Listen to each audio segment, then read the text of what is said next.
Morning my husband's surgery was declared a success, he reached for another woman's hand. Not mine? I was standing right there, still in the same jeans I'd worn for 3 days straight, a paper coffee cup going cold in my hand, eyes so dry from crying that blinking hurt. I had barely slept. I had barely eaten. For 6 weeks, I had lived inside that hospital like it was my whole world because it was. He was my whole world. And he reached for her hand. I want to tell you that I screamed, that I threw the coffee cup, that I did something loud and righteous and satisfying, but I didn't.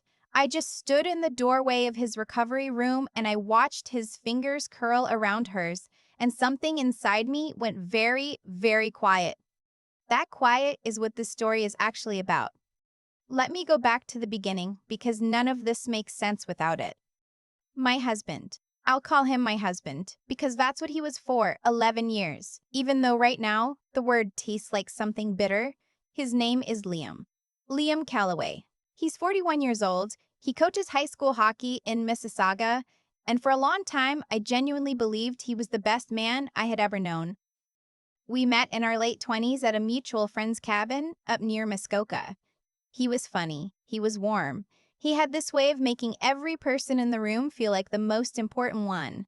I fell for him in about 48 hours and spent the next decade building a life with him that I was proud of. We bought a semi-detached in Etobicoke. Then, when things were going well, we bought a condo downtown as an investment property. Then my mother passed and left me a small house in Hamilton. Nothing fancy, a bungalow on a quiet street. But it was paid off and it was mine, and I kept it because it felt like the last piece of her I had. 3 properties, everything we had, everything I had. I'm 33 now. I work in healthcare administration. I manage billing and patient records for a group of family medicine clinics in the West End. It's not glamorous, but it pays well, and I'm good at it. Good enough that when Liam got sick, I was the one who understood exactly what we were walking into financially. The diagnosis came in February. Idiopathic dilated cardiomyopathy, his heart was enlarged, weakening, and his cardiologist at Trillium Health Partners told us very plainly that without surgical intervention, we were looking at years, maybe less. There was a procedure, newer, not fully covered under HIP the way we needed it to be, not for the specialist team Liam's doctor was recommending, not for the specific device involved, the out-of-pocket costs. Between the private surgical team and the post-operative cardiac rehab program and the medications not on the provincial formulary came to just over $240,000. I remember sitting in the car afterward in the hospital parking garage on Queensway. Liam was quiet. I was doing math in my head. "We can sell the Hamilton house," I said. He looked at me. "That's your mother's house." "She would have wanted you to live," I said. And I meant it. We listed the Hamilton property first. It sold in 9 days. It was a seller's market, and that neighborhood had gotten popular. We cleared about $380,000 after fees and mortgage payout, more than enough for the immediate procedure costs with some cushion. But then the complications started. 3 weeks after the initial surgery, Liam went back in. There was an arrhythmia, then a secondary infection. Then a reaction to one of the immunosuppressants that sent his kidneys into distress.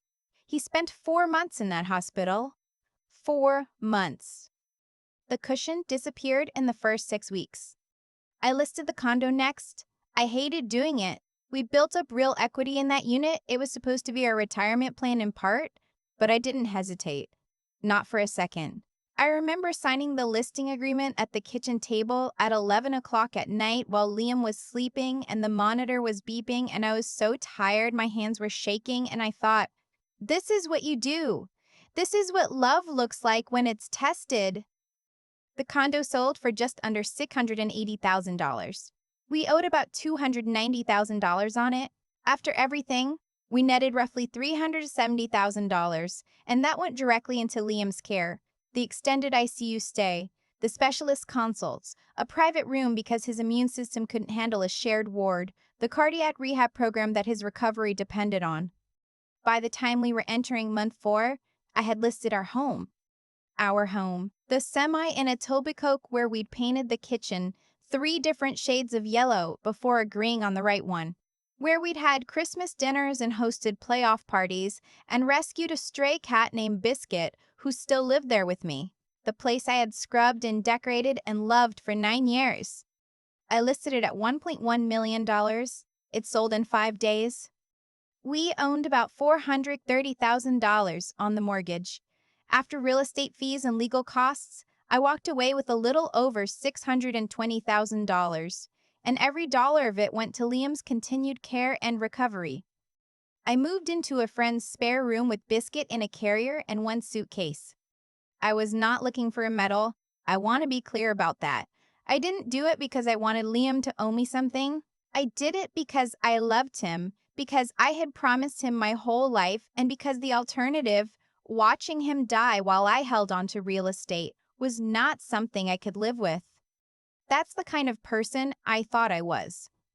What I didn't know, during those 4 months of selling everything I owned, was that Liam had been texting his ex-girlfriend the entire time. Her name is Renata. They dated for about 2 years before Liam and I got together. Long enough that her name came up occasionally in the early days of our relationship. Never in a way that worried me. She moved to Calgary when they broke up. I hadn't thought about her in years. She had come back to Toronto 6 months before Liam got sick. I didn't know that either. I found out the way you find out things you weren't supposed to find out, by accident, and then all at once. Liam had been in the cardiac ICU for about 10 weeks. He was finally stable. Past the worst of it, the doctor said, and I had stepped out of his room to take a call from the real estate lawyer about the Etobicoke house closing. When I came back, I walked in on him on his phone. He was smiling. Not the pale, exhausted smile I'd gotten used to seeing. A real smile. The kind of smile I remembered from Muskoka. He put the phone face down when he saw me. I noticed. I said nothing. I was selling our house. I was living out of a suitcase. I was managing his medications and his insurance claims and his correspondence with the disability board, and I did not have the emotional bandwidth to also pull on that thread, so I let it go and told myself I was imagining things. I was not imagining things.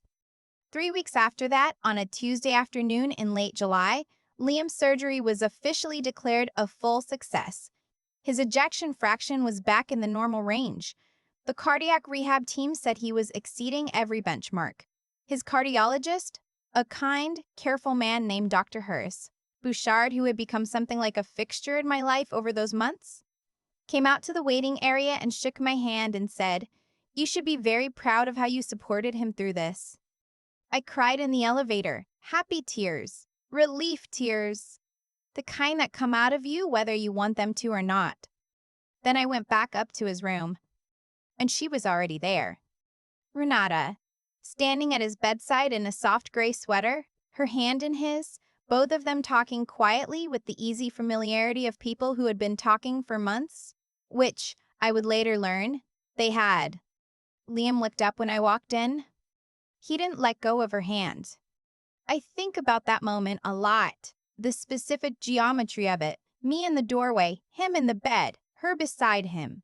The monitor beeping steadily, the window behind them showing a flat gray Toronto sky.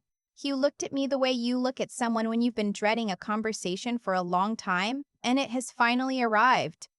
"I was going to tell you," he said. I looked at Renata. She at least had the decency to look ashamed. "Tell me what?" I said. My voice came out steadier than I expected.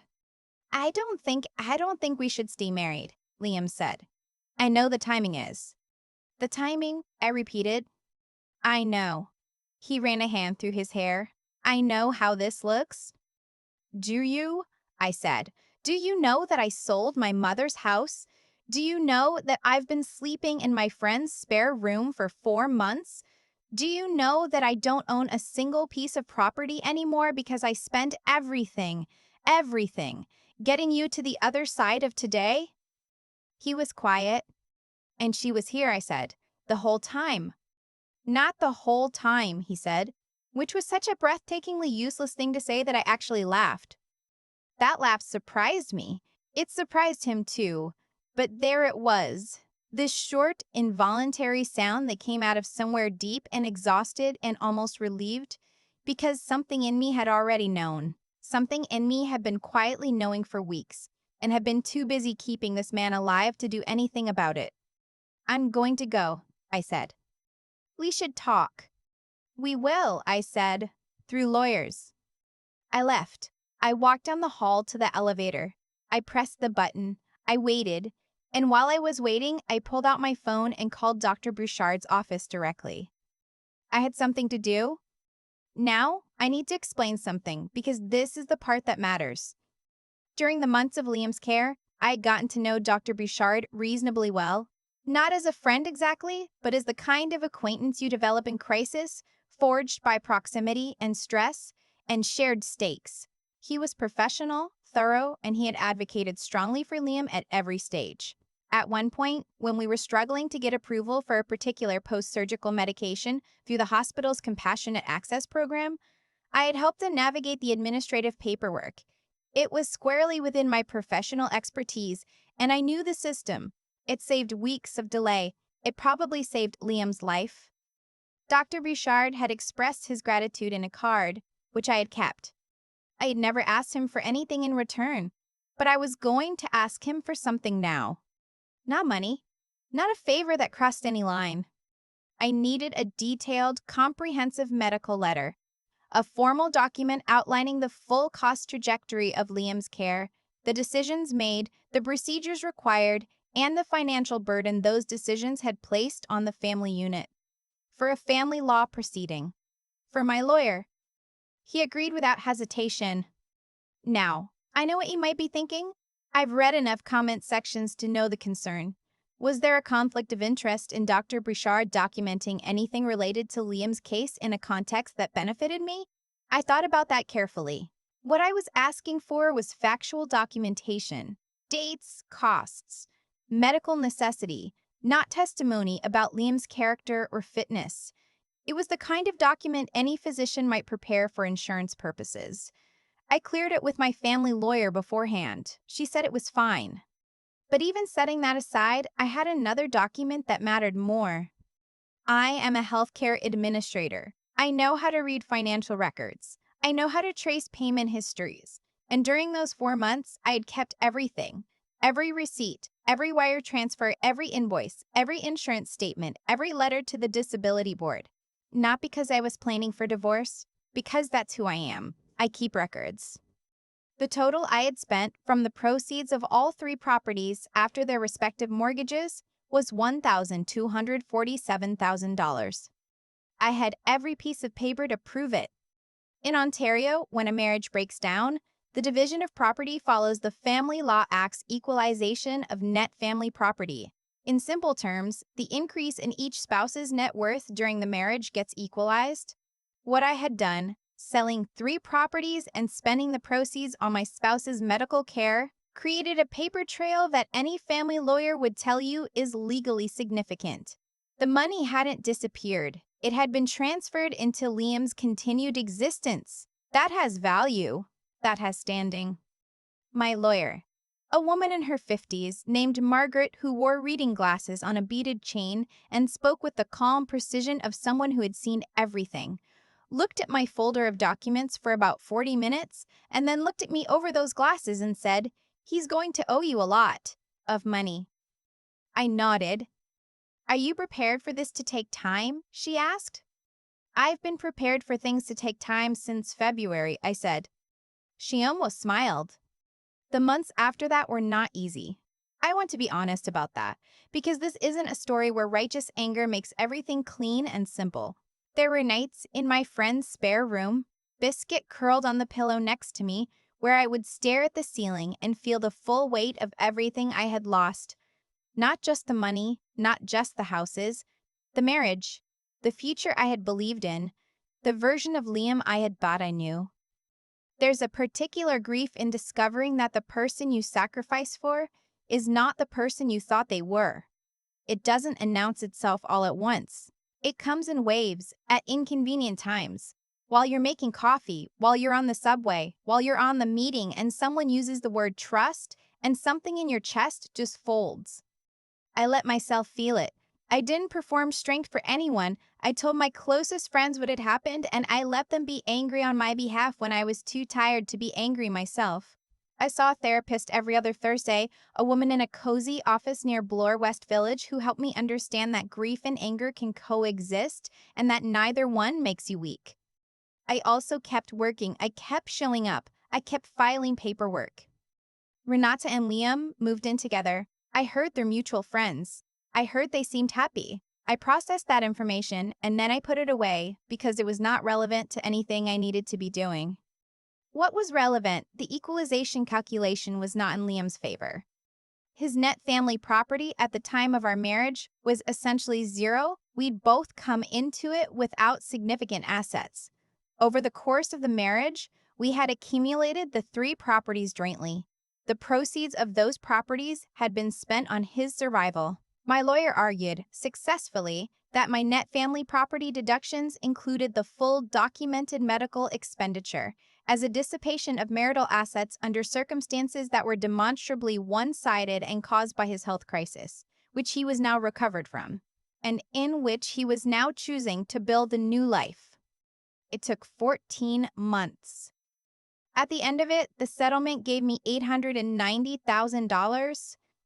Not everything I had spent, not the years, not the grief, but enough to start again, really start, not just survive.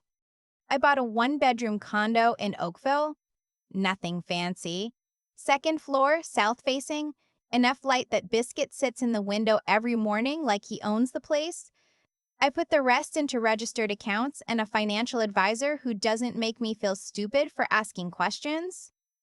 I'm not going to tell you I felt triumphant when the settlement came through. Triumphant isn't the right word. What I felt was something quieter. Something close to the feeling I'd had in that hospital hallway. That going very quiet feeling, except this time it was peaceful instead of devastating. I had done what I set out to do. Not revenge, not punishment, just the reasonable, legal, well-documented assertion that what I had given deserved to be acknowledged. People ask me, friends, mostly, people who watch this unfold in real time, whether I regret selling everything, whether I wish I'd protected myself somehow, whether, knowing what I know now, I would have done it differently. And I always have to sit with that question for a second before I answer, because it's more complicated than it looks. The truth is, no, I don't regret it. I don't regret it because when I was signing those documents and wiring those funds and driving back and forth to that hospital, I was acting from the truest version of myself. I was someone who loved her husband completely and kept her promises without condition and did not let fear make her small. That person, the one who sold her mother's house at 11 p.m. with shaking hands, I'm proud of her. Whatever Liam turned out to be, she was real. What I regret is being blind to the signs. The face-down phone. The too careful way he answered questions about his recovery. The way he never, in those 4 months, once told me specifically that he was grateful. Just a general, I don't know what I'd do without you. Never meeting my eyes when he said it. I was too busy keeping him alive to notice the difference between being valued and being used.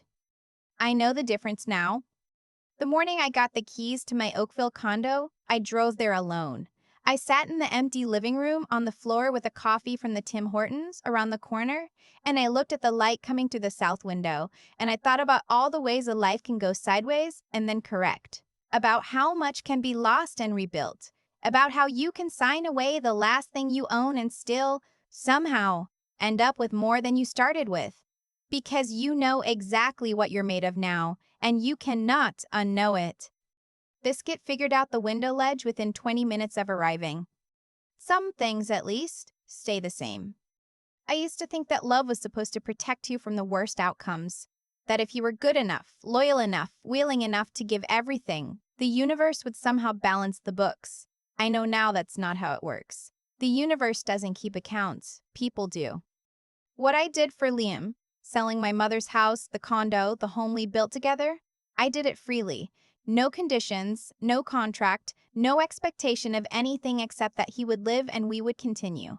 That was integrity. the way I understood it then and still understand it now.